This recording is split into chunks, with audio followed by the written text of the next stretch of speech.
here we go. Good time zone, everybody. Apologies for the delay, but here we are on a little one-shot stream tonight. We're having a little bit of, doing something else. There's a little bit of weird things happening in the schedules this week, but we still want to be here and do some T to the RPGs, and that's what we're going to do here tonight. My name is Marcus, also known as the Chindividual, and I'm tonight here with 3 out of our 4 Convergence Manifesto players tonight. Introducing for tonight, I'm just going to start in what's in the overlay, the top right. We have our usually chaotic Triton, and we're going to see what she has planned for us tonight. Will she be able to top the chaos? We're about to find out. It's in the pan, also known as Ida. And Austin absolutely needs to wear, even as a bear, a hat with cat ears. It is now decreed. And she makes the decree and also brings it over to Austin, who is our second player here, coming from us from across the pond, and who apparently somehow everyone wants to have him wear cat ears for some reason. There's like 3 groups of people trying to get me in cat ears. I don't understand it. You should maybe change your handle from Starcrosser to Starcat or something, but it's Austin. Great to have you here with us. And last but not least, the member of a team who just, makes beautiful new overlays on short term and makes this stream look good and is going to also join our crew for tonight's adventure. It's Carolyn. Nice to have all of you here today. How's everyone doing? One thing, chat, do you know that you can make Austin rear head ears if you just spend 50k points? Just 50k!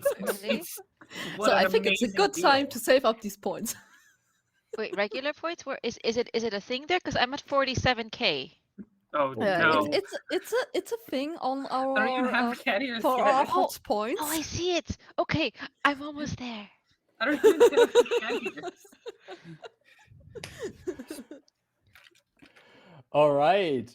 Well, who knows what's going to happen tonight, but tonight, as you might have seen on the colors of the overlay and in our announcements, we do not have our regular D&D night. We had our last week off because we're in between chapters for Convergence Manifesto, and we weren't really sure what we were going to this week, but eventually in a bit of a quick huddle with each other, we decided that we're going to do a little one-shot this week, and the one-shot we're doing today is of a little game known as Lasers and Feelings. Now, as a one-shot, this kind of game, and by the very nature of its game, might be a little bit less serious. Not that we're super serious usually here on stream. Our shorts are a proof of that. But we're going to take it a little bit more lighthearted. And we're going to do our best to explain the rules as we play. But the great thing about Lasers and Feelings is that the rules are so short, they fit on one single page. So if any one of the viewers wants to read along, I just dropped a link in chat to the actual PDF of the game. So if you want to just read along and think afterwards, like, hey, this is a fun game I also want to play, totally play it. It's actually written by John Harper, who also created a little, very niche game known as Blades in the Dark. You might have never heard of it. It's a very unknown game within the TTRPG space. That's what we're going to play tonight. The stream might also be a little bit shorter than you're used to of us, but we're just going to make it a fun stream tonight. Is every one of you ready to start first by basically quickly putting together our crew and then seeing what kind of shenanigans they're getting into? I'm ready. Good. Because before we get to build our crew quickly, and you're going to see how quick that's going to be, the basic premise of Lasers and Feelings is that we're going to take a look at the adventures of the crew of the interstellar scout ship Raptor. It is a ship of the consortium, and usually captained by none other than the dashing, glorious, brave, and all-around almost perfect Captain Darcy. Unfortunately, Captain Darcy is incapacitated and out of commission because he is under the effects of the strange psychic entity known as something else. And now it's up to the crew to deal with whatever happens out here in the vastness of space. And we're going to meet our crew as our players are also going to meet their characters, because we're just going to quickly build them here on stream. And the first thing that we're going to need to decide for your characters is you're first going to choose your style for your character. And by style, we mean, is your character an alien, an android? Are they dangerous? Are they heroic, a hotshot, intrepid, or savvy? So, crew of the Raptor, what's the style of your characters? And I'm actually going to take something to write so I can keep in mind what you're going to pick. I have something. All right. If everyone, if our fellow players at the table are okay, unless you were like really dead set on doing this as well, I would like to be a hot shot. And if I jump to number 2, pilot, because it says to also pick a role. That is true, but let's first go around Okay. for the styles, and then we're gonna go to the next step. I'd like to be a hot shot. So Ida would like to be a hotshot. Are there any other preferences among the players for what kind of role they would like to have? I want to be an alien. Austin's gonna be an alien. Are we talking like still humanoid-looking alien, or is it? What kind of alien are you? Like the kind of bug people. Like long body, 4 legs, probably like pincers or something. You're a lobster.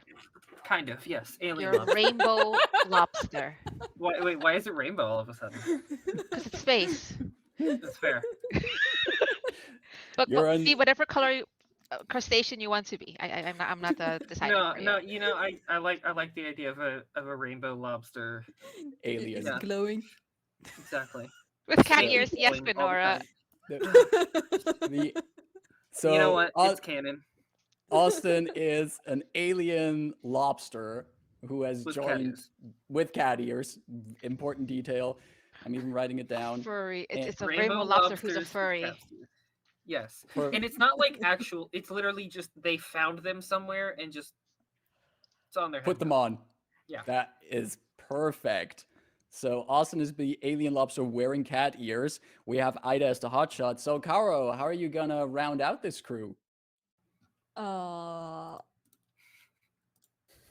I think I would like to go with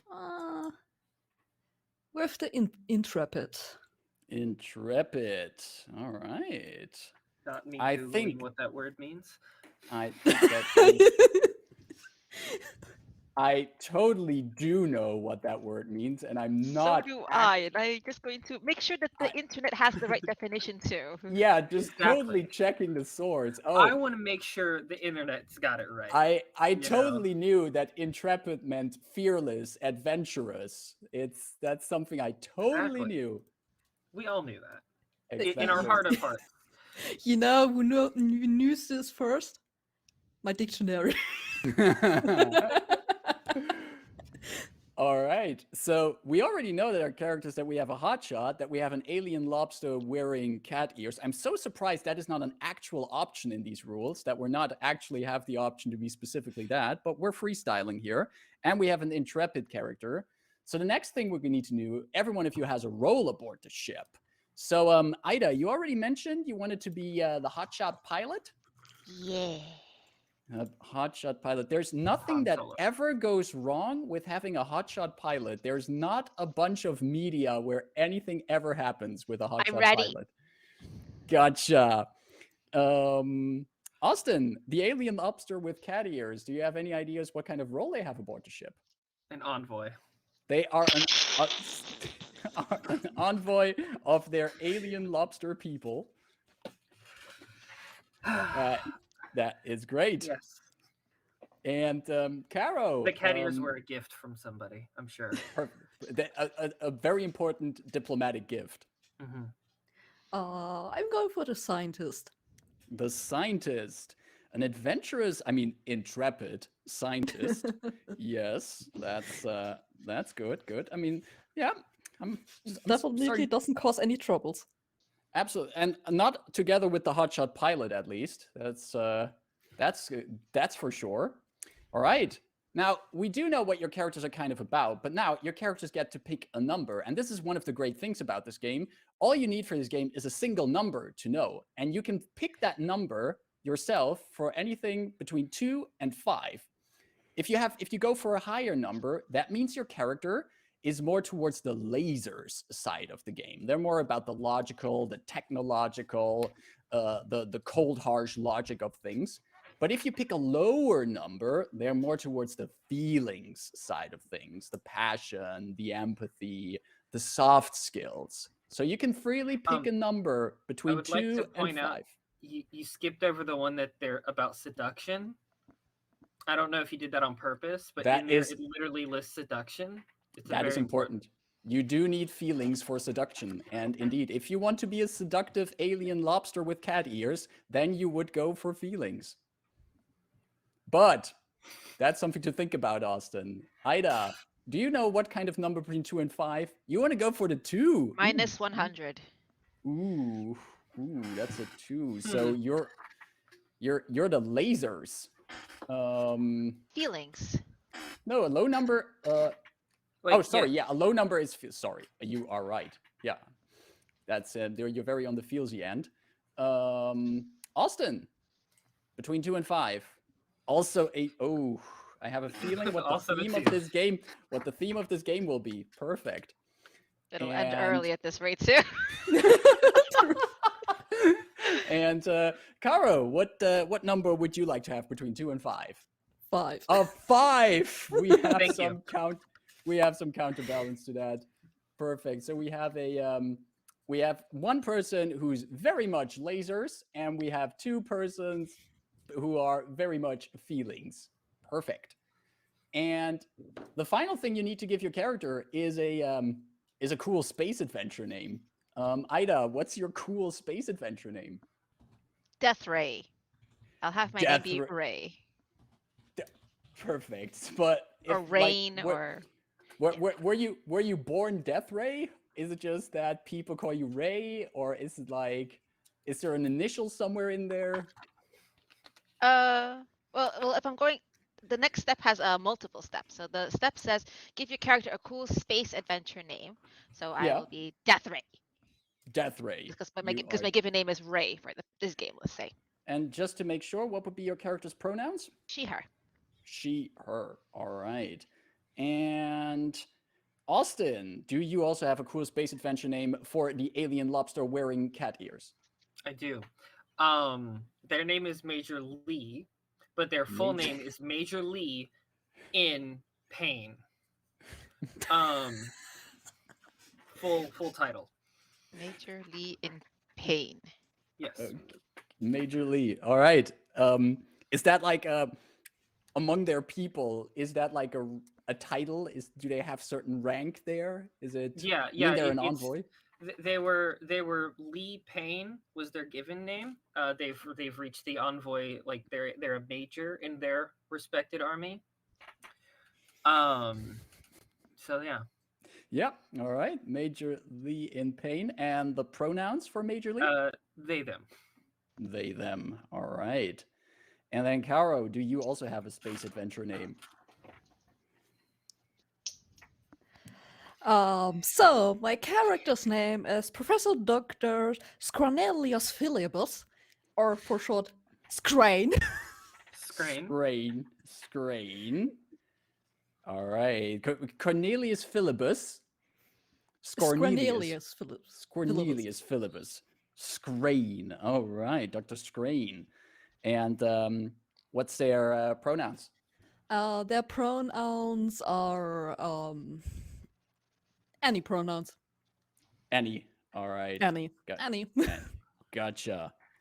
So you also I mean, as your characters, all of you basically, you do have your consortium uniforms, which are basically cool science fiction uniforms, which look however you want, and they have built-in vac suits for spacewalks in case you need them. You have a super sweet space phone camera communicator scanner thing, which does almost everything. I love that that's the official name of it.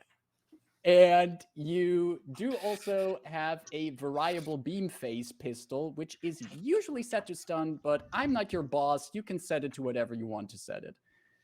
And your goal as players, now this is where it's important. Your goal as players is to get your characters involved in crazy space adventures, and you need to try to make the best of them. But of course, your character should also have a goal in the game. And the goals that the rules state are to either become captain, meet new aliens, shoot bad guys, find new worlds, solve weird space mysteries, prove yourself, or just keeping being awesome. Death Ray, what would be your goal as a character? Shoot bad guys. Shoot bad guys. That is a totally legit goal. Gotcha. And majorly in pain, what would be your goal? It says here you can also create your own, right? You can also create your own. Yeah. Okay, I want to discuss like what are cats? Wow. Perfect. Lee has become very intrigued in these things called cats. Goal. What are cats? Just like I don't know how to word that better. No, Solve the mystery of cats. It is a perfect legit goal to find an answer to the question, what are cats? Goal. Why cat? Yes. Why So with someone wanting to shoot bad guys and someone wanting to find out what are cats, Dr. Scrane, what's your goal? Finding or creating the most unique and special needed entity in the world space. Most unique. Oh wow. Okay. There is some future science in there. All right. So just to go down again, we do have our hotshot pilot Death Ray in the group, our alien lobster wearing cat ears envoy majorly in pain, and we have our intrepid scientist Doctor Scranelius. I'm just gonna say Scrane because that's a bit easier. Scranelius Philippus.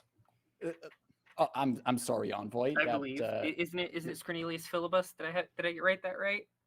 I have Scranelius Philippus. Professor Doctor. Professor Professor I Doctor. forgot the Professor Doctor. Oh my gosh. I apologize. In the It's absence, important. The Professor Doctor is very important.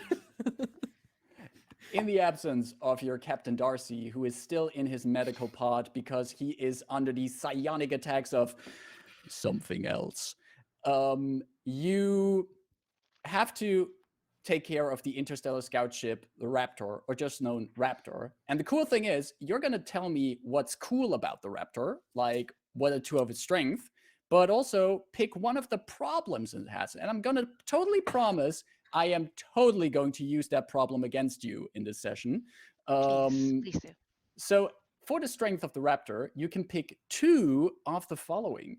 The Raptor could be fast, nimble, well-armed, powerful shields, superior sensors, cloaking device, or it is a fighter craft.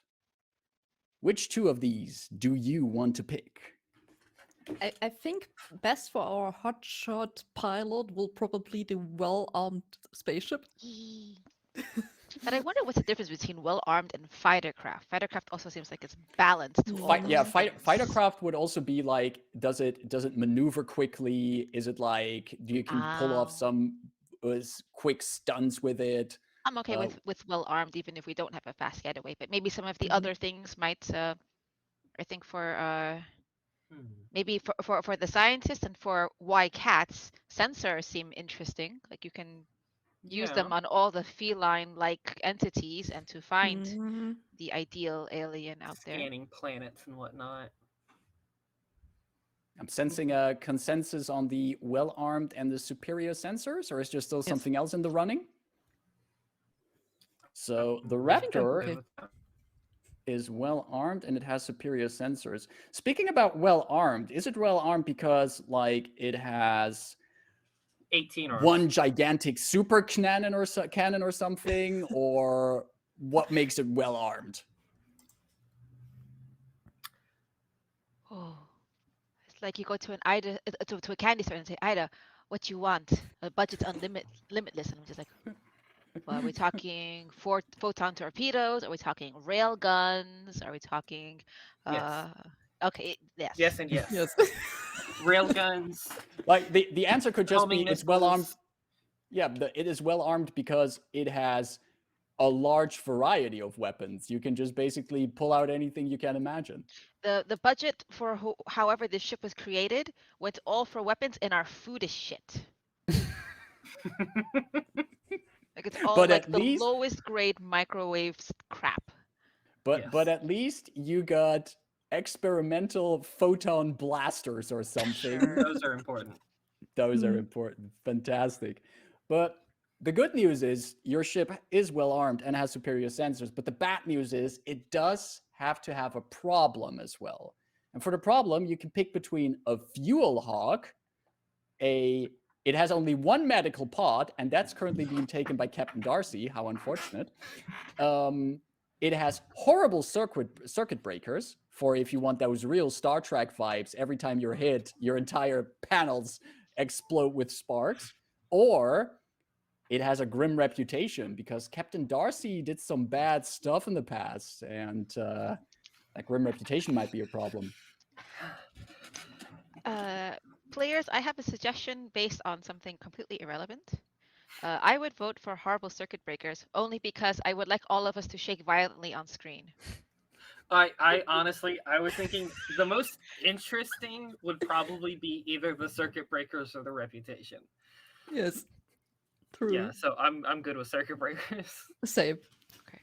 Circuit breakers. Oh boy, So, like somebody for didn't. example, when the DM says, and then the ship said shake, can we all just like, excellent, beautiful, I'm all for this.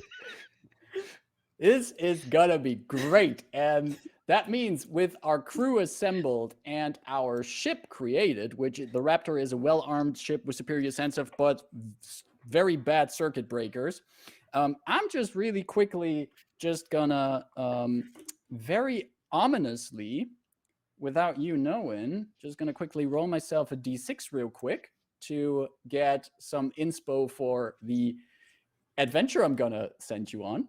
Oh, reminder for And- everyone watching, we have something on this channel called Cat Vantage, because some of our people on stream here own wonderfully non-shy cats. So if you see a cat, a real life cat, go through anyone's screen, if you have the channel points for it, click down below and spend it for Cat Vantage. You get to pick a person to give advantage on their next dice roll. There will be dice rolls in this game. For the players, it'll be d6s, so we'll add another d6 to that.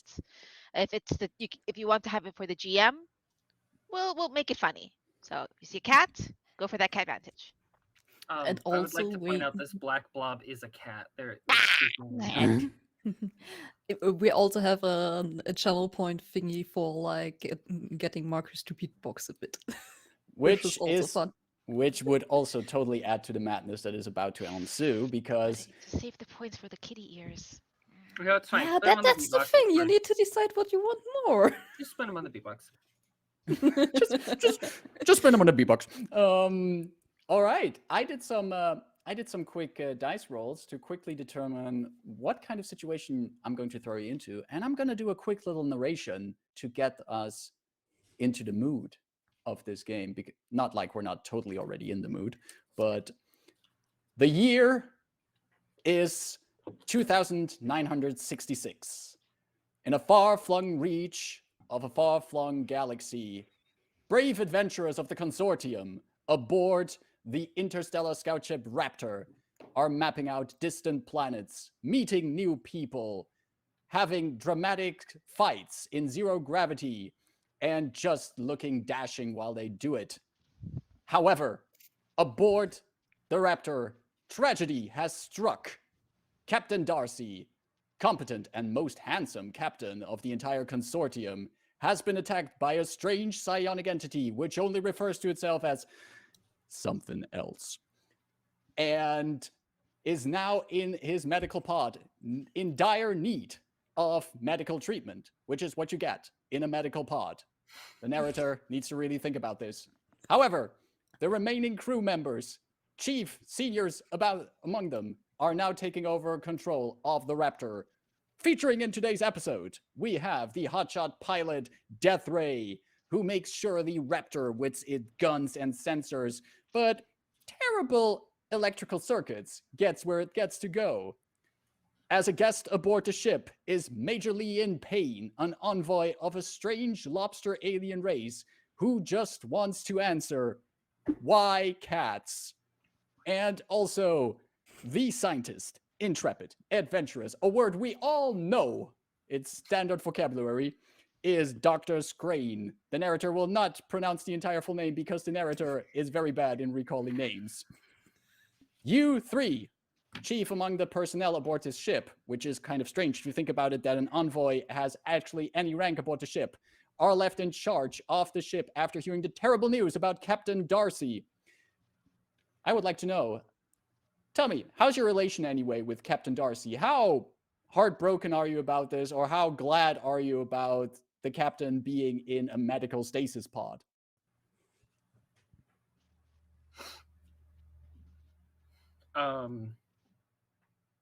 Major Lee is slightly concerned for their health, but more or less unfazed.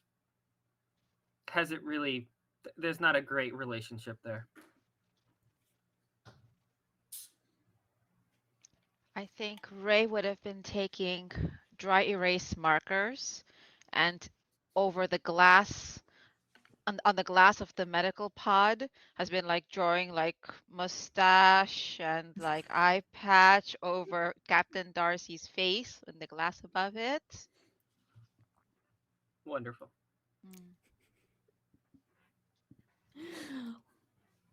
Oh, yeah, Scrane will be like,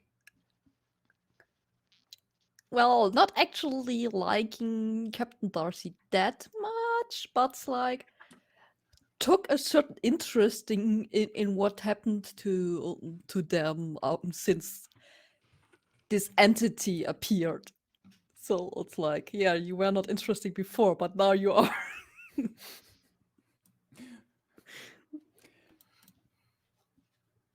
So with that, knowing that Raye has already drawn some nice little paintings on the medical pod, let's just frame the scene that the three of you are actually around the medical pod that Captain Darcy is in, just looking at the situation that you have at hand.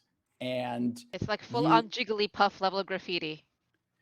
Full on Jigglypuff level graffiti, as there's actually, next to the medical pod, there's this kind of cleaning droid that is trying to clean while Raye is still painting on it and making this graffiti, and eventually the bot just gives up and moves away from the pod.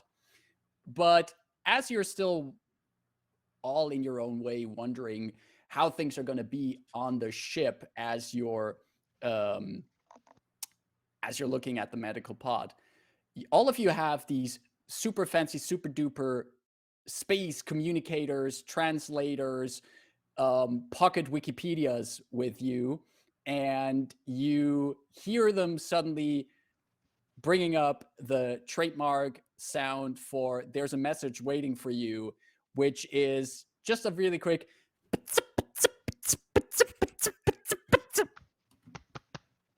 It always does that. It's a quite curious sound they decided for these things to make. Keeps us awake. What? I mean, Death Ray talking. Hello, Death Ray. This is Bridge to commanding officers. We are being hailed by the space pirates. We'll be right there. Space pirates, yes! Oh, space pirates. You wanna come? It's cool. I don't believe I have a choice. I think it is actually my job to follow everyone, no matter what. Even to the I bathroom. mean, the correct thing will be like, we're all on the same ship, so we have no choice. I mean, I could just float that way, I guess. I'd rather not. Might be cats. Let's go. And so you leave behind the med bay and take one of the super speed elevators that bring you up to the bridge, where there's already a mix of lower bridge officers and a few cadets who are also here, eagerly waiting your response. But the question is, in the absence of Captain Darcy, who of you wants to sit in the captain chair, which is now vacant but alluring? I don't think my body would accommodate very well. We could rock, paper, scissors for it. I cannot. I choose scissors. What a strategy. Wow, it's deep.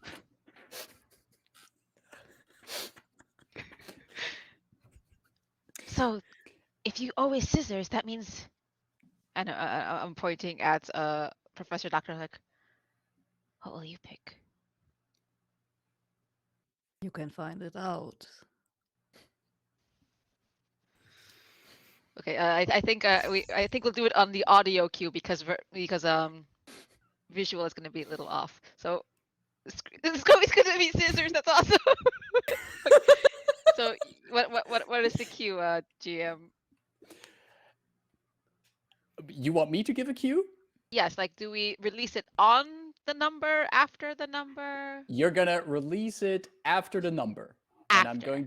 I'm going to count until 3, so you release after 3. Okay. Are you ready for the epic showdown that we've all been waiting for?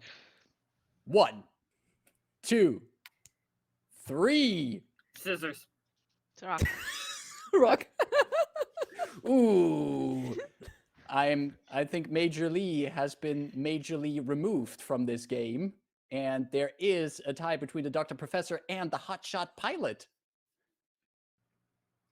Professor Scranelius Philippus. Thank you. Go with scissors. It works really well. What a tense thing. Get your choices ready, because I'm going to count to 3 again. 1, and 2, and 3. And paper wraps up the scissors, the stone again, and the captain's chair seems to be for Death Ray. Oh, his ass groove is all wrong for me. Okay. Okay. And okay. as you sit down in the chair, one of the bridge officers stands next to you. The bridge officer that hailed you. His name is Brune, and Brune is of the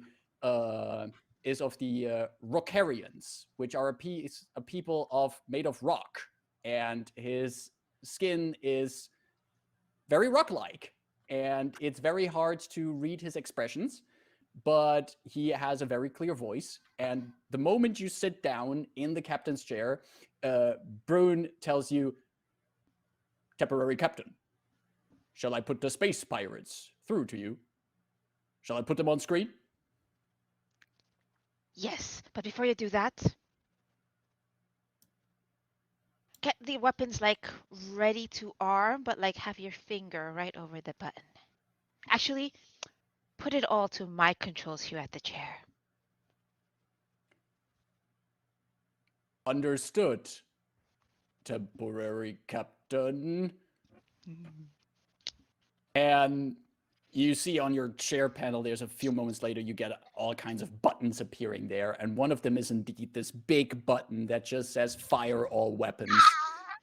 But as you're marveling over it, and all of you also see this coming on screen on this big bridge space that you have there, the screen flares up, and you see the representative of the space pirates, a tall, slender figure, which does also have cat ears, but not cat ears you put on. The cat ears are actually part of the body. They are these big cat ears with long tufts on them, but the person also has an eye patch and is dressed in the most neon bright colored clothing with all kinds of patches on it as well. You can see a collection of patches from different space navies and some patches that they got from some space music festivals. But there's also patches for just space tourism. Like I went to Argon X and all I got was this lousy patch. It's all on this long coat that they're wearing and with their eye patch on, and they have they seem to have like some kind of blade of grass in their mouth that they're just chewing a bit on as they're looking into the camera. I was expecting Captain Darcy. Who are you, Nyan? Is this a cat? Well, most certainly, this is a cat. Right. Space pirate who you have unidentified yourself thus far. I am acting Captain Raye. Some people know me as Death Ray. What business do you have with the Raptor? What business do I not have with the Raptor? I have seen your weapon arrays. So many guns, so many weapons. I think they would be better off in the hands of a space pirate. And you can hear in the background, you can hear some cheering like, yay, space pirates! And then the space pirate captain continues. But I am just sending you a polite warning. Your ship has floated into my sector of space. This is space pirate space. And you should not be here. Totally not, because we are totally not heading to a star dreadnought.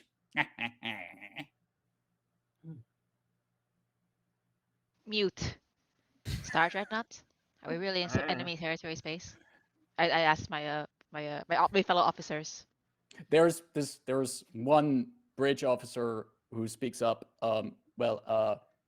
Temporary captain, we are in the Omega Z Delta sector quadrant, and we find ourselves close to the remains of what could be known as a astral dreadnoughticus, also known as a star dreadnought. Ancient creatures that still hold secrets to life in the universe, and possibly the creation of more life. Are they Major, cats? the game has ended already. Why do you hold up your scissors? Oh, sorry. Are they cats? There are theories that star dreadnoughts are very distant relatives to the feline species, but in the same We have to way, go there. they are distant relatives to all kinds of life known in space. We should go there. Oh, that sounds kind of boring. Oh, Well, Major, these pirates intend to stop us. We're not going to let that happen, are we? use scissors. You just- Yes. Death Ray, you just press the mute button, right? But Yeah, the I did screen press is the still mute button. running. Yes. Yeah. So the screen is still running, and you can see the pirate captain just looks around, and they turn around to their crew and gesturing like, "What is going on?" And the crew is coming up, and it almost looks like they're running some like quick tech support to the pirate captain because they're thinking that there's something wrong on their end, and they're just checking their console for communications. Professor Doctor, what information do you know about the Star Dreadnought? Because you're like smart and stuff, right? Oh, wow. Do I have any information about that? We're about to find out if you have any informations because, Doctor, you have the honor of doing the first roll of this game. Oh my god! Because we're gonna roll some dice. So, how does it work in Lasers and Feelings? As you might have guessed in this game when we created the characters, this is about lasers and it is about feelings. And the dice rolls have the same thing. So, when you're going to roll basically a 6-sided die. Like this one, you mean? Exactly like that one. Ooh. However, you might also get a few additional dice. And in this case, you can roll an extra d6 because as Professor Doctor, you're considered an expert on this matter. So you can roll 2d6. Now, the goal of this is you roll your 2d6 and you're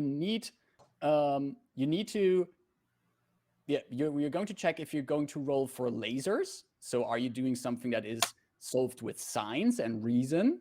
Or are you doing something that is solved with feelings, with passion, and I'm not going to forget it again, with seduction maybe. And so this case would be a lasers thing because you're trying to recall information about something.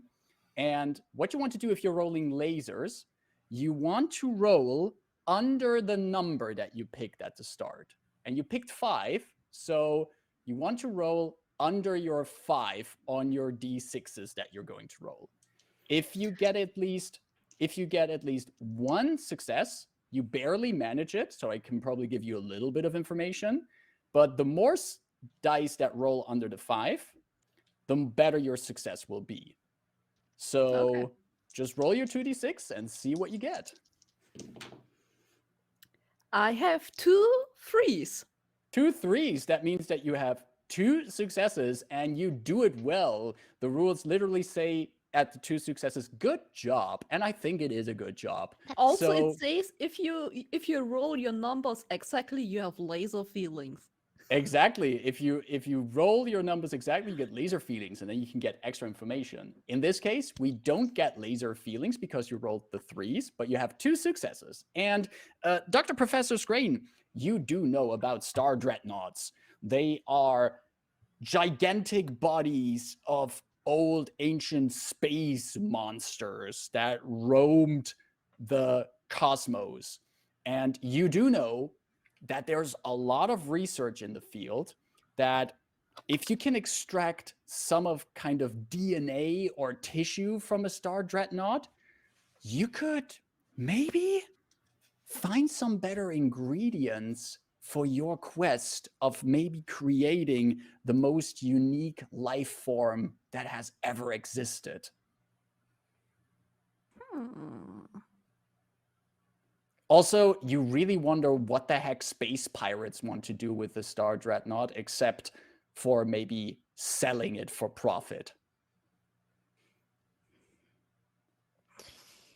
Maybe we should look into this matter a little bit more. I mean, maybe finding out what they want with our weapons. Well, they want to have them, and they're not going to get them. You hear one of the bridge officers say, temporary captain, the space pirates, they're charging their hyperspace drives. They're trying to get away. Aim at their engines. Target locked. Waiting for command to fire. Unmute. Hey, space pirates. Yes. You can hear in the distance you can hear in the distance the rumbling of their hyperspace engine in the distance. What do you mean? We were waiting for further communication from you. We're not planning anything dastardly. I'll make sure of that right now. Fire. All right, let's see how well you fire here as well, Death Ray. Uh-oh. When you fire at things, would you consider that Death Ray does that more out of passion, or is that a very calculated approach that she has? How do I phrase this appropriately? The explosions, she likes the explosions very, very much. All right. Let's say that this is going to be a lasers roll. You have your 1d6, and since you're also a hotshot and a pilot, and I would also say, since your ship is also well armed, you have a total of 3 dice that you can roll. Let's go for the sparkly ones, because when things explode in space, they sparkle according They to sparkle, the of movies. course. And there's flames in space and everything, because that's how space works. There's no good, because my poison number was 2, and I got nothing. I have to go above or below the 2? Since you're rolling feelings, you have said to roll. lasers, Oh, though. so did I say lasers? Sorry, I meant feelings in this Okay, case. feelings. So you have to roll over your number if you roll feelings. Okay. So you have to roll over your 2. Okay. I rolled a 3, a 5, and a 5, so all 3 over. That means you have 3 successes, and that means you get a critical success in this regard. So as the space pirate ship is charging up its hyperspace drive, and we can see, like, we have this outside shot, both the ships not too far away from each other, the engines of the space pirate glowing up, this barrage of torpedoes and lasers is unleashed from the Raptor and impacts on dozens and dozens of places on the pirate ship. You see that vast explosions in space. There's one of the wings snaps off. We can hear somewhere in the distance. We would hear a Wilhelm scream if space weren't a place where no one hears you scream. But this pirate ship, the engines power down, and whatever remains of it is now just floating in space ahead of you.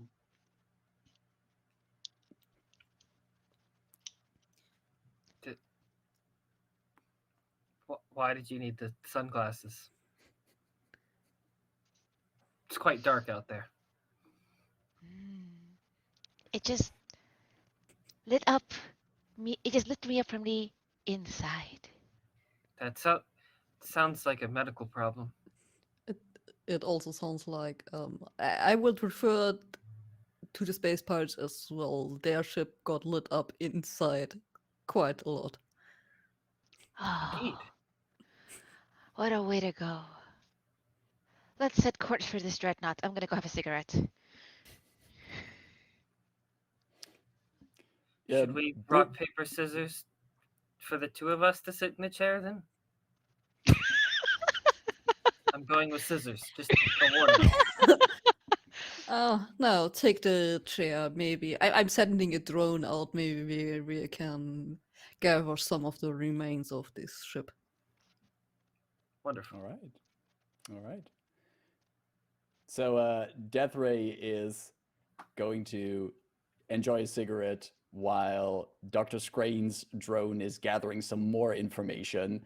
As there's a bit of time goes by, word spreads through the ship that even in the absence of Captain Darcy, you have just won not really a battle against pirates in space, but you did succeed on defending yourself against space pirates. And Dr. Scrane, your drone does some salvaging outside and also finds the black box, the remains of the board computer of the pirate ship, and on that also the exact coordinates of this star dreadnought that they were going to.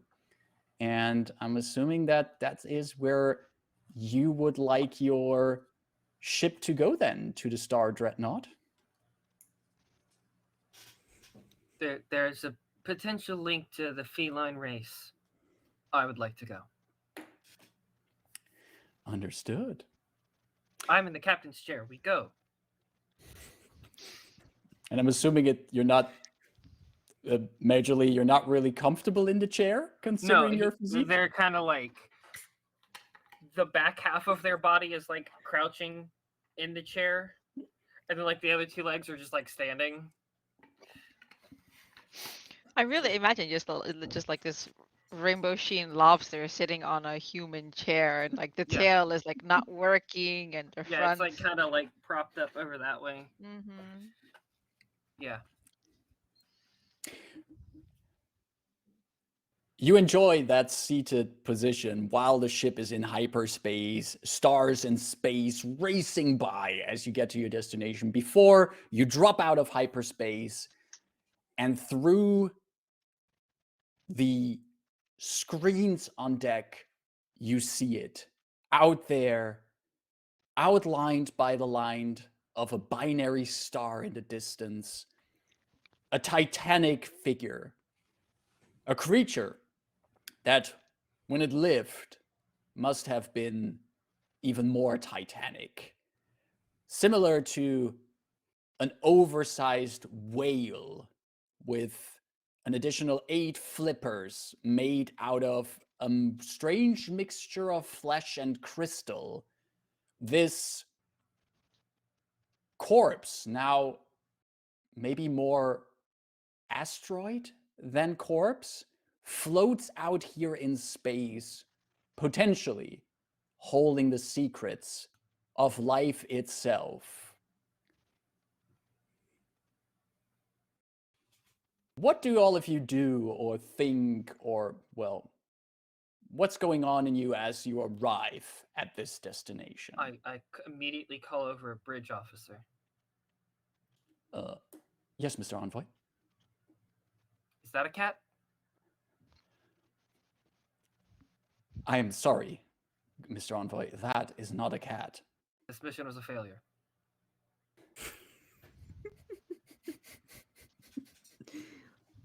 This saddens me. I'm going to sit in my room. And they will leave and go sit in their room. I think I'll pass the major. Hey, where are you going? It's not a cat. What if this cat's inside? They turn back around. Join them back. But into the- but look at it. It looks more amazing than a cat. Like more interesting.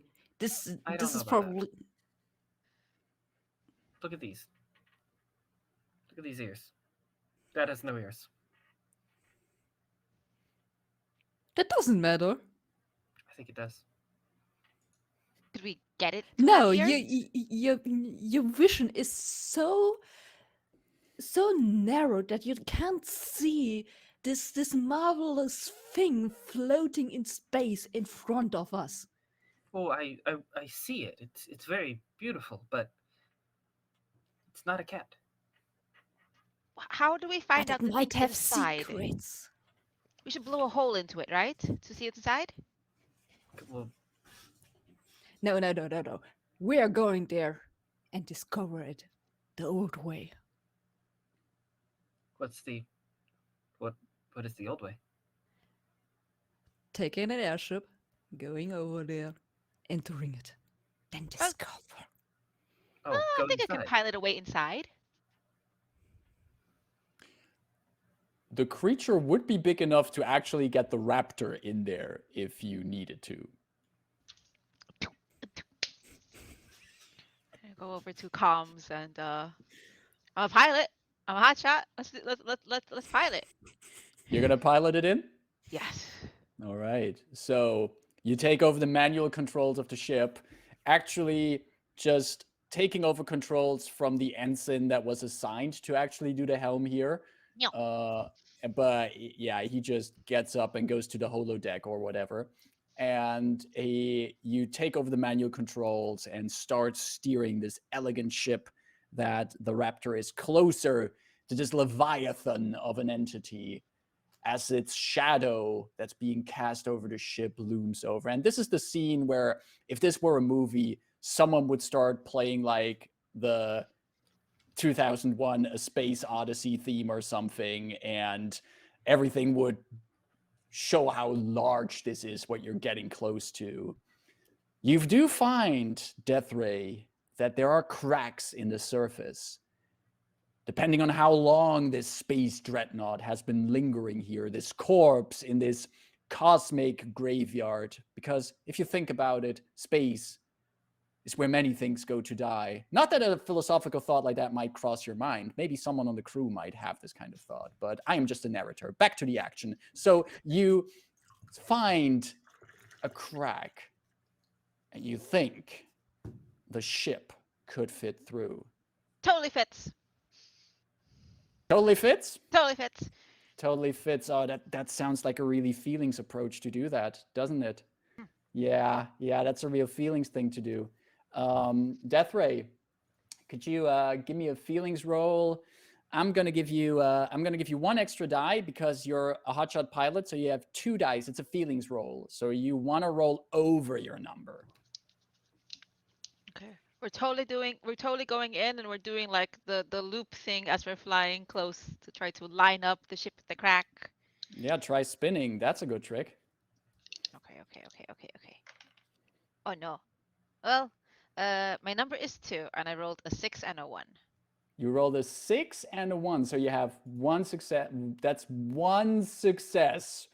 Calling our problem as well. Awesome. Let's do it. You have 1 success. You barely manage it. So while you're in the middle of spinning the ship, the outsides of this elegant spacecraft start screeching past the rocky crystalline outside, and things all over the consoles and dashboards start going. Things shake. The ship gets rattled and shook, and alarms go blaring off. Everything is tinged red while you further navigate the ship in before you're inside this creature. The alarms die down. The lighting goes back to normal. And you hear one of the bridge officers say, "Damage to hull? Fairly much." And one of the other officers says, "That's not the correct term. You should say something like significant or large." That isn't the right term. Anyhow, temporary captain, we have sustained some damage to the outer hull. Shields are currently restoring. Am I allowed to comment on the piloting action? I wouldn't recommend it. Tell it to the envoy. He turns to Major Lee. Where I come from, they would call this totally dope. I think that is I think that's a term I've heard once before. Totally dope. I'll take notes. This is a very old slang used in the former days. Oh. It translates to "it was the most amazing thing ever." So one could say cats are totally dope. I'm going to say that. And as the ship is now inside this vast creature, Death Ray, you see that there is an emergency communication, hyperspace communication request coming up on your chair. And it is actually marked with the sender, and you recognize who it is. It is a sign that Captain Darcy has seen many times, that the consortium has seen many times.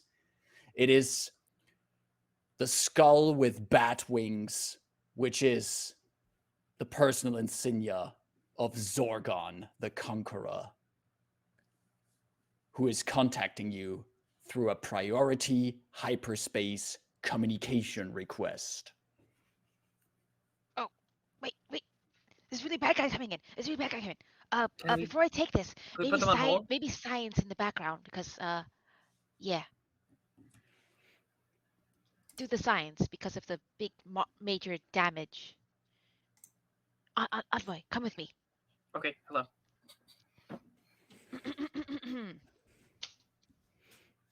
And you put on the communication, and on screen appears this figure in black armor, wearing a hood.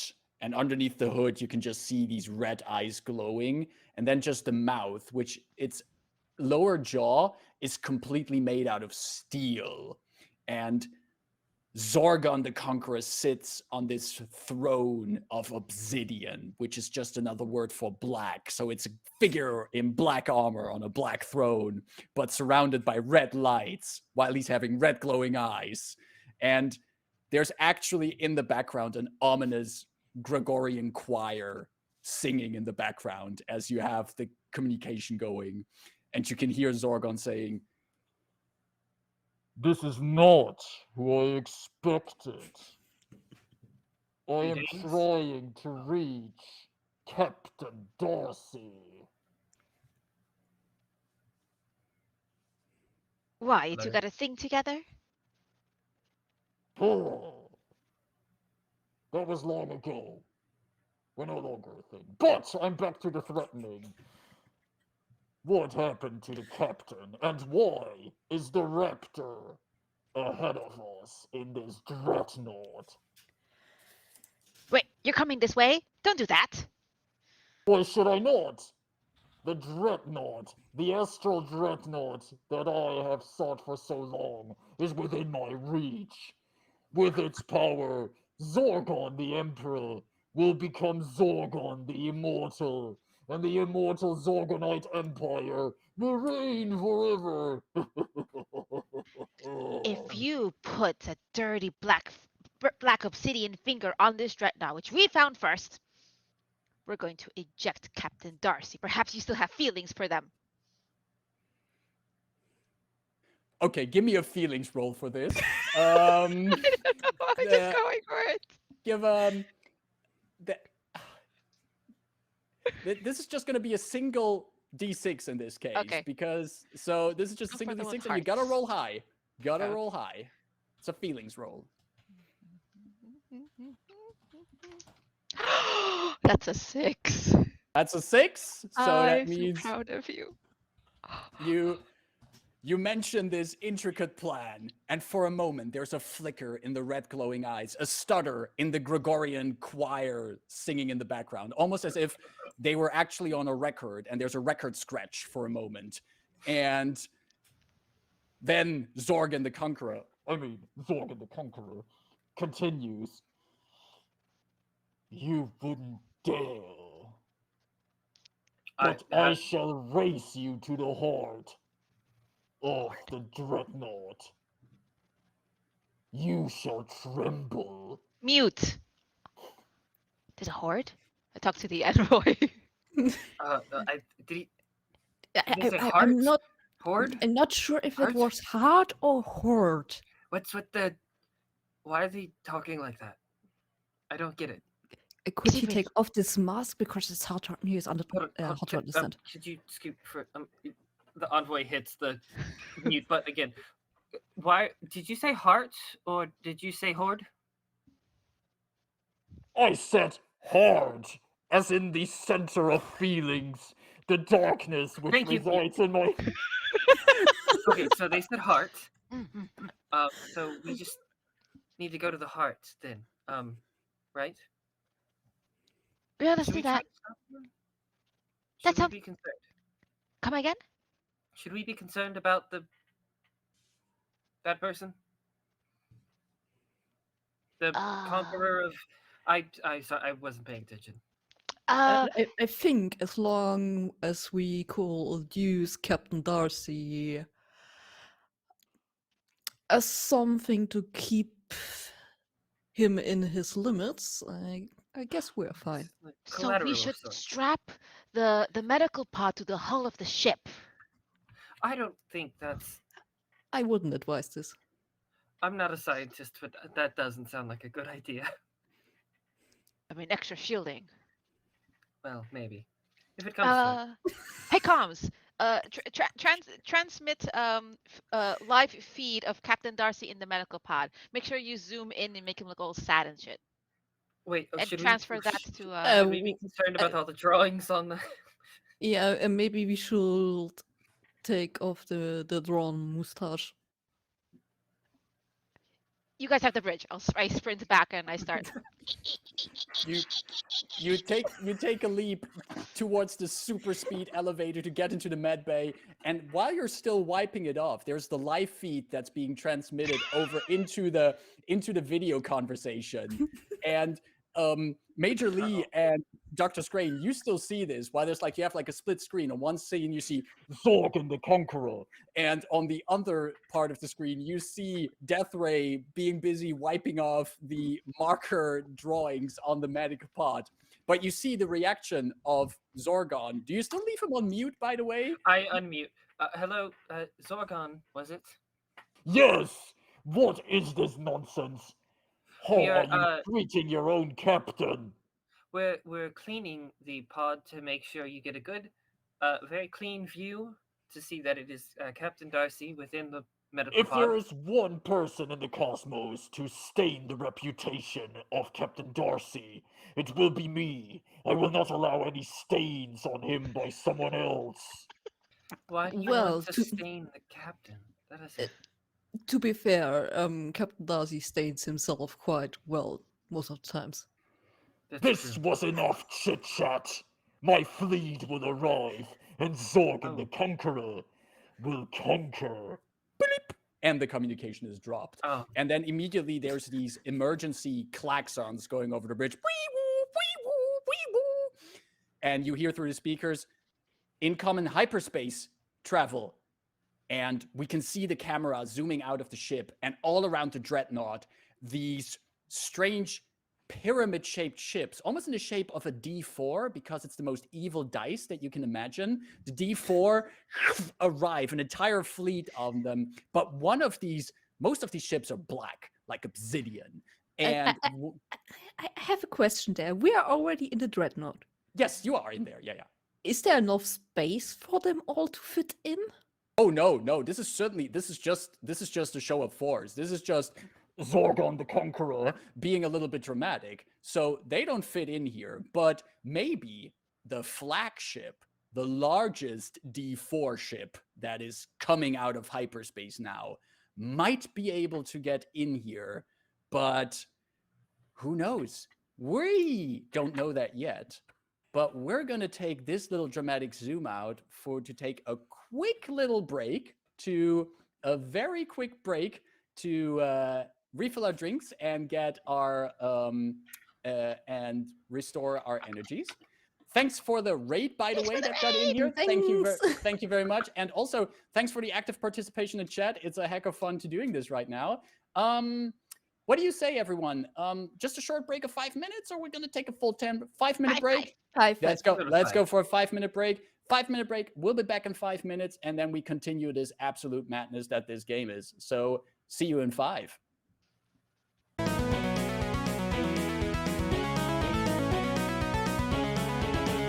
And we are back from our break. We just took a little quick break to get some refreshments, and we're going to continue for the second half of our Lasers and Feelings one-shot.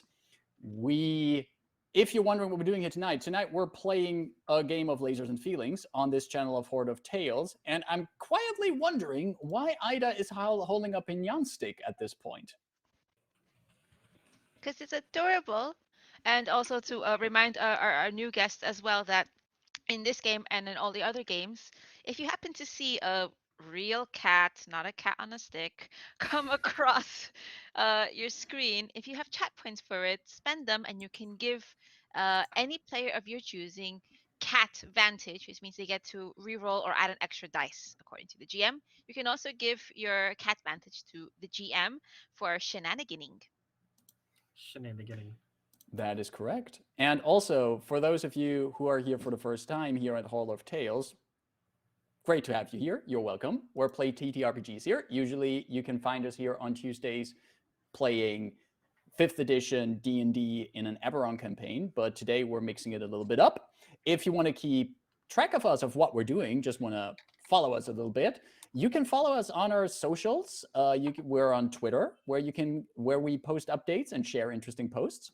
We have our own Discord server, basically since a little bit of time. We now have our new Discord server with new fancy stuff and everything. So why don't join us there? We have cute pet pictures. And you can also, of course, follow us here on Twitch. Give us a sub if you want to.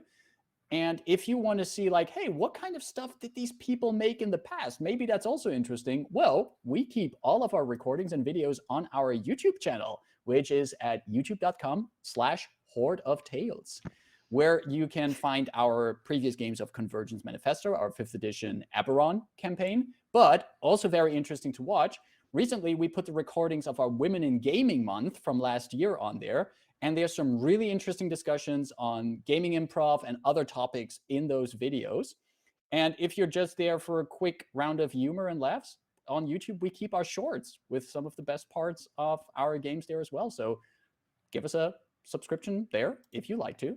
But we're also just happy if you just join along for a little bit of fun. And I think tonight we do have a little bit of madness, which we can.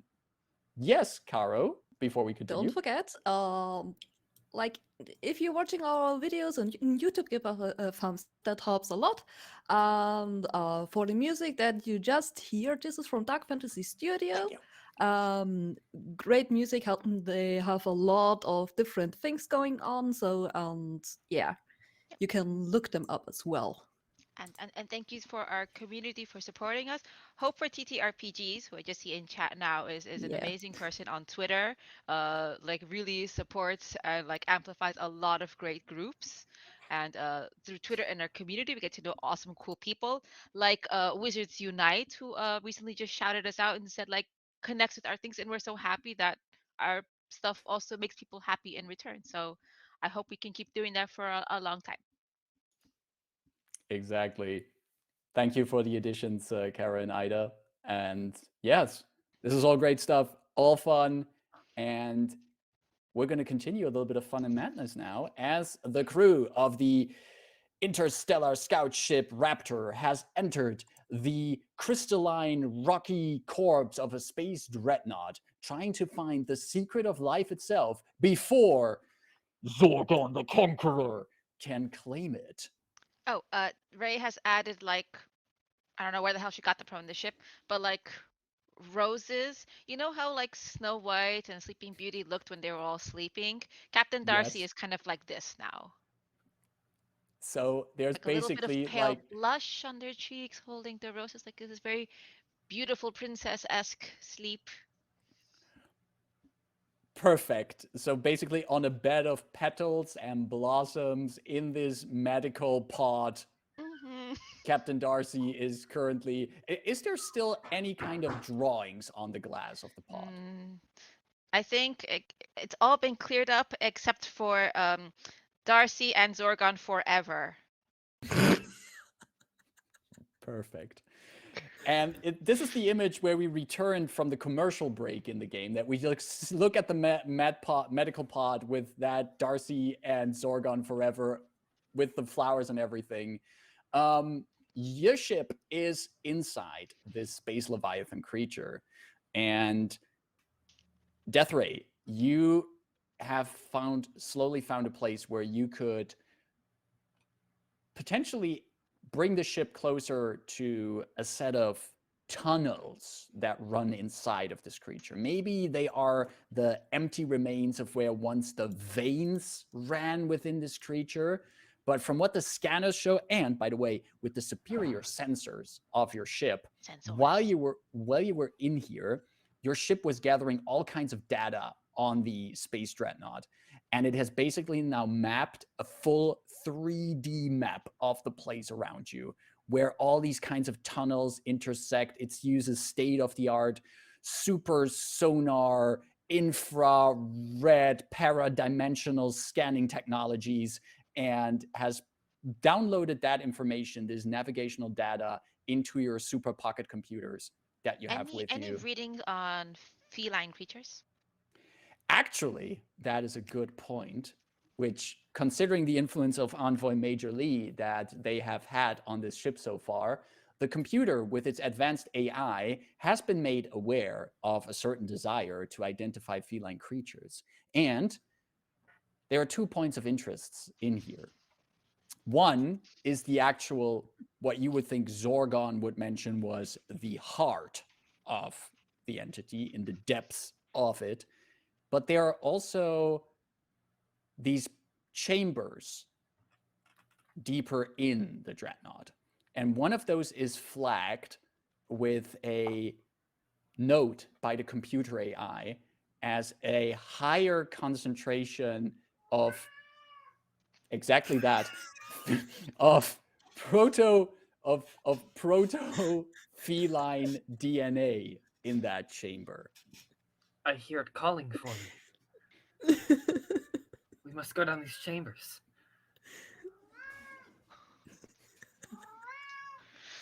Do you not hear that?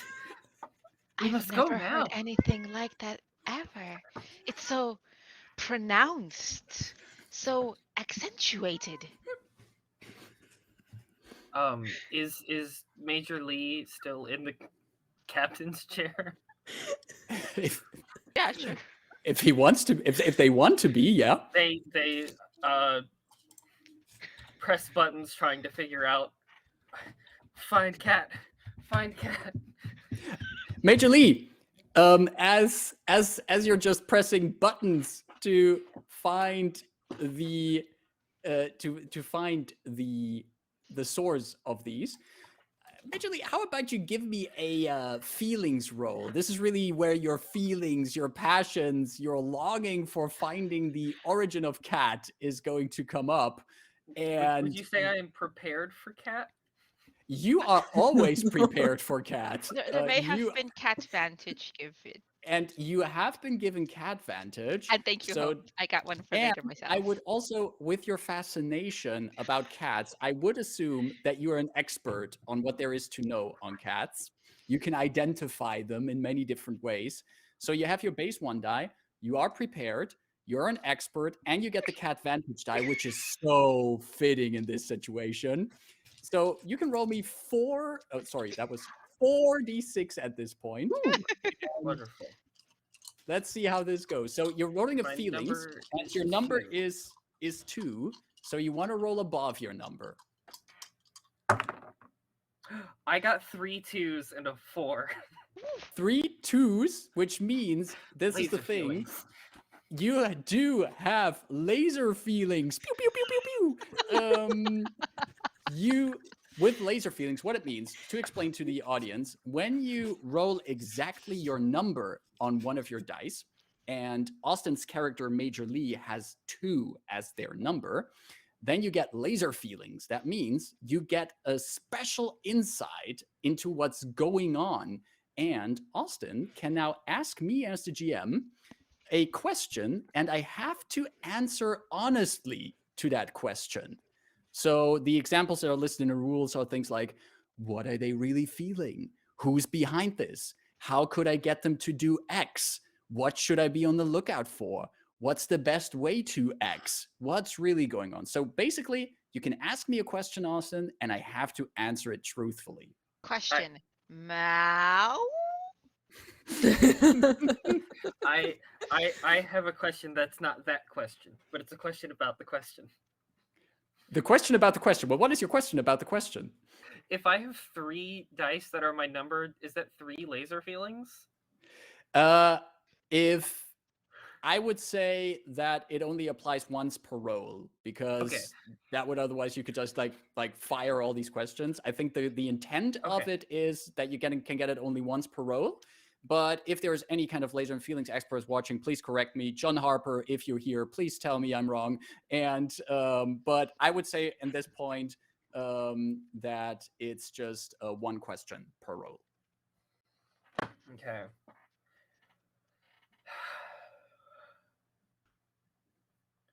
Going off one of the examples, what is the best way to cat?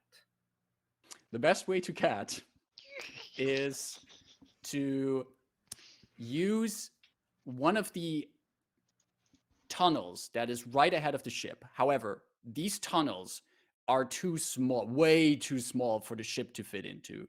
You would have to go outside with an away team to get into them. And then you can follow the tunnels in a spiraling downward direction and get to the chamber with this significant amount of proto-feline DNA. Thank you. Thank you.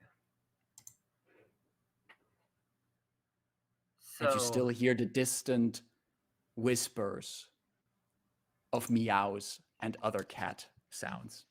So, with my role being to try to get to those sounds, I assume that means I've somehow navigated to the point where we can't go further with the ship. Right. Okay. It's basically now hovering inside this cavity in the body, whatever kind of organs must have been in this massive body at one point. And now the ship is hovering in front of one of these tunnels. But as mentioned, the tunnels are way too small to get the ship into. Even if Death Ray would try really hard to navigate it in there, it would end in everyone's demise. Right. Okay. Major Lee is going to stand out of the captain's chair. Well, stop hovering over the captain's chair, however they're positioned in it. Death Ray, how do I get out of the ship? I will go behind them and like try to push their giant tail, unwedge their giant tail. Yes, And it'll be a thing. we need to leave. Oh. Like that way. I don't think the ship will fit. That's a shame.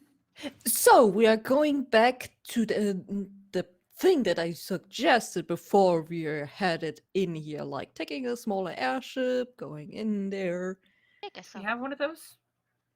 We have several. Okay. You actually, I would like to add, since the ship is considered well armed, even the shuttles that you have are armed. So you have like a few of these Perfect. away shuttles where you can all fit in, but even these shuttles have like rail guns and photon torpedoes on them. It's complete overkill, but you have them on there. Wonderful. First one, they're pilots. We're not gonna. Okay. Scissors. And we do this kind of swipe cut transitioning over to everyone inside the shuttle. And we see this well-equipped armed shuttle leaving the shuttle bay of the Raptor. Should we take Darcy with us? As, insurance? And to keep him safe. Just like dragging the pod onto the ship. You move the medical pod with Captain Darcy in it into the shuttle, and it still has now, because of the condensation that comes off of the medical pod, the writing of Darcy plus Zorgon forever is kind of starting to starts to get a little bit runny. So it almost looks like as if there's kind of like eyeliner that's starting to run out on it. And you have him now in the shuttle as well. As you fly over towards the entrance of these tunnels, you put down the shuttle, it lands with a on the rock. And are you also going to take Captain Darcy with you while you go into these tunnels? Weekend at Bernie's kind of thing. Well, I think the we pot need is to kind of heavy. in the pod. I mean, you can open the pod and just carry the body. That is an option. I mean, he was laying in there quite some time, so he might be really Professor Doctor smelly. Scranelius Philippus, I have to ask, would it harm the captain to take him out? You're the scientist. I don't know if you know these things. Would it harm an organic body to be taken out of this medical pod? as a I mean, he has no special like clothing on right now, just like this mythical Oh, cloak. right. We are in space. yes, you are basically while you're still out here, all of your vac suits have activated. So you have like these covers over your helmets, over your heads, and everything. But sure, you could take the captain out if you wanted The to. cat ears are on I top want to of the make it a helmet. roll. Would the surroundings of the dreadnought do any physical harm to the captain if we take him out of this pod? While you're Sure. discussing, I am just loading all the rifles I can carry on my back. So you do you. You have Death Ray has a quick gearing up scene while Dr. Scrane is thinking. Dr. Scrane, how about you give me a lasers roll? So you want to roll under your number, and since you're an expert on this, I'd say you get 2d6 to roll. So you want to roll under your number, and your number is 5. That And one we said die we said is gone. rolling under your number, not under your table. So it's I might never find it again. Okay, I take another one. Okay, I have a 4 and a 3. a 4 and a 3, so that's 2 successes because you roll 2 numbers under your number, which means you succeed. And you are pretty sure that if you were just to take out the captain out of his pot now, like with the very faint hints of an atmosphere in here, his body would quickly start to show additional damages. And you're not really sure what kind of things might happen with this psionic entity that's still in his mind if you take him out of the Oh yeah, the pod. psionic entity. I forgot about it. That's still kind of the problem here. Right. Oh, The oh. something else. Yeah, better we'll leave him in there, otherwise he might start to mold or anything. We don't know. Right. Okay, Mold that's a is shame. dangerous. Shall we I just mean, can we alarm the shuttle? Like put an alarm on it? Yeah. You mean rig it to blow? No, No. he's on the shuttle Close, but no. still. Boom, boom? You can set up the shuttle to give you like an alarm on your communicators if something happens to the shuttle. Yeah, that. Boom, boom? I don't think boom boom, no. Boom Boom will make up the shuttle blow blow, and then we can walk back. If I assuming we're kind of packed up in our space walk suits, is there gravity here? If I just give a quick hop, do I? I'd say the gravity here is similar to like what it would be on the moon. So you can do like these long jumps, but there's still some kind of gravity. Majorly jumps and like flaps their tail and like propels himself forward a little bit. This is fun. Okay. We boop boop. Lock the shuttle. Yes. Even in the far future, locking your shuttle makes the beep beep sound. And you go down into the tunnels following your 3D hyper fancy maps of the tunnels around you. And Major Lee, since you have been called by the felines, since you have been beckoned by their primordial roar, would you say that you would be kind of leading the group, or would you leave leading up to someone else? I mean, Major Lee in pain is very very passionate about these cats, and I'm pretty sure they'd be like just going for it and not necessarily worrying about the other two following them. Gotcha. So you walk through these tunnels, winding further down, left, right. At one point, you think that you have a dead end, but you just have to turn your head a little bit to the right, and you see that it branches off further there.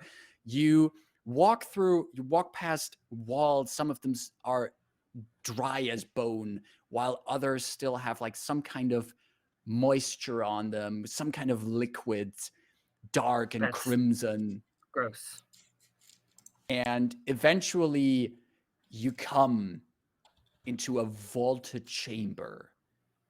It is high, and your steps are muffled by what you at first think is some very large carpet underneath your feet. But actually, the ground beneath you is soft as fur.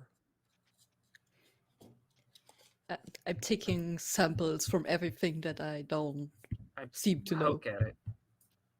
I poke at the ground. And if you poke at the ground majorly, you poke it, and there is a point where you think that the ground underneath you shudders for a little, as if it's responding to your touch. But then from the other end of the chamber, you hear a distant purring sound. Cat? Major, Is this Major, the cat? I Yes. might not be like super smart, but there's like one thing I know, Agreed. and it is. I love it. But if I may impart with you one great wisdom, one way to reach on an emotional level to these creatures, there is a simple thing you can say. Come closer. Closer. Closer. I physically can't get any closer to the camera. Oh wait, you don't have lips. You have to say pss, pss, pss, pss, pss, pss, pss. Did I do it? I look for a response. Someone clip that. Major Lee, I need you to make a feelings roll. I don't think my cat liked that sound very much. This is coming from the heart that this alien lost, perhaps. Major Lee, can you give me a feelings roll? 1d6. You're always prepared when it comes to cats. You're an expert on cats. Give me 3d6, and this is Roll a the feelings roll. dice. So you want to roll over your number. A 6, a 6, and a 5. So 6, Three 6 to 5 is successes. over your number. Yeah, you have 3 successes. And as you do your attempt, you hear from the other end of the room, there's this and stepping out of the dim light here that your spacesuits can illuminate with their space lamps, you see this tall but beautifully regal creature stepping out. 4 legs, a body covered in almost gold-colored fur, a long tail that now flicks around with curiosity, and a large head adorned with blue eyes and slits in the middle, like a cat would have them. Large triangular ears. But this beast, as graceful as it is far larger than any of you, and it now curiously approaches you on soft feet. Actually, these feet, they have like the rest of the fur is like gold, very beautiful, but the feet are like white, so it looks like it's wearing socks. It's super cute. Little But it socks. approaches you, and it comes closer. You are totally dope. The I just like The giant reach cat out creature. my claws.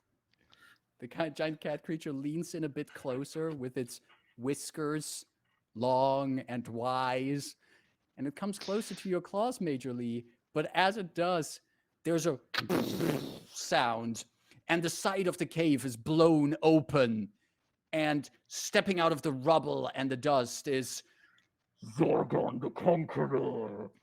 And he steps in there in his black armor, black cape, his black mood. He's wielding in one hand a black laser gun, and in the other, a black laser sword, which has a black laser blade. No, it's actually red, because that's a cool contrast color to black. And he steps in, illuminated by this red glow, and says, Oh, cats got your tongue, idiots. Zorgon the Conqueror found you. I shall claim the proto-cat. It is the source of all life. and it will fuel my eternal army. I'm I sorry. Was this conqueror or conqueror? I'm not sure about this. The mask takes a lot of words. It is conqueror, you fool, for I conquer. I would like to like do this cool like sprint forward to put myself between Proto Cat and my compatriots and run towards Zorg, and I pull out the biggest gun on my back, and on my knees I aim the laser pointer at their feet, just the aims, and I squiggle it. The laser pointer of the weapon. You're not firing a laser, you're pointing with the laser aim of the weapon at the feet. And I Well, go pss, pss, pss, pss, wiggle, wiggle, wiggle, wiggle, wiggle.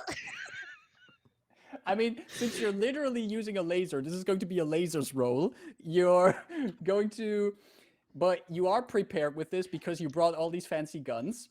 You are an expert, since this is truly a hotshot thing to do. So you have 3 dice, but this is a laser roll, so you have to roll under your number, and that's going to be a challenge, which means your number is 2. Okay. whoa. My intention is to get the Protocat, as beautiful and graceful as it is, to perhaps follow the laser and attack Zorgon for Gotcha. us. Gotcha. Let's see how the rolls go. You can always roll a 1. You have 3 dice on there, Okay. so I feel like I want like almost a camera feed on them, because if they happen, I like want this recorded forever.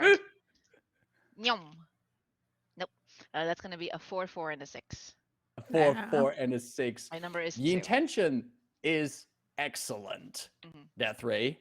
The Protocat, in all its marvelous glory, is attracted to the laser, but the Protocat is large, very large, and in its flailing movements, while with one paw it slaps Zorgon, it also, in the same movement, hits you, Death Ray. Ah! You go flying past your comrades through the room as Zorgon does this really cool backflip in the air and lands on his feet. And he does actually the superhero landing with his laser sword and his gun. Dr. Scrane and Major Lee, what are you gonna do while the showdown is happening? I feel like this is my whole life's calling has led to this moment.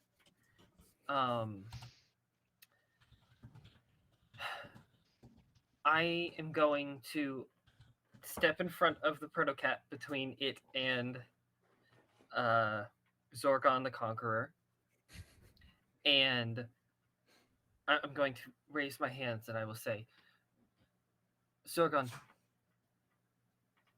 I believe there is a resolution here that we can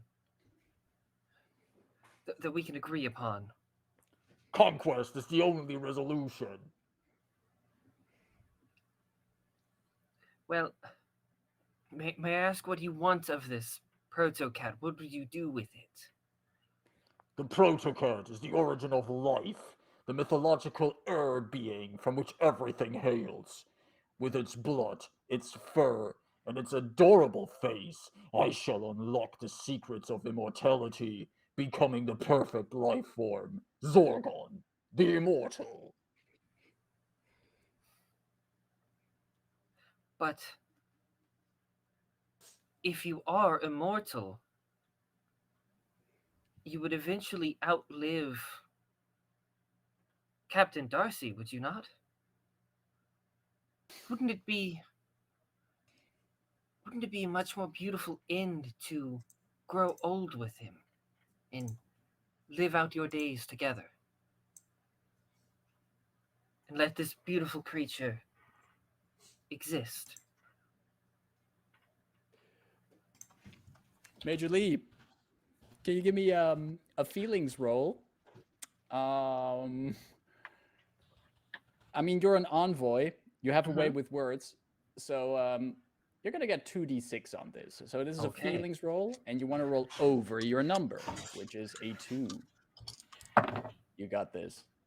I have 1 success. 1 success. I somehow rolled a 1. You see the steel-jawed face of Zorgon the Conqueror looking at you as you speak these words. He looks over to the proto-cat. He looks over at the rest of your crew.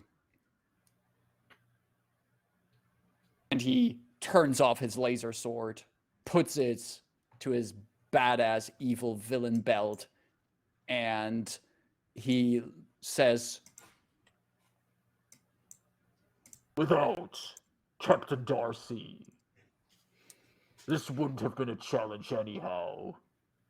You win this one, amateurs, but I shall come back.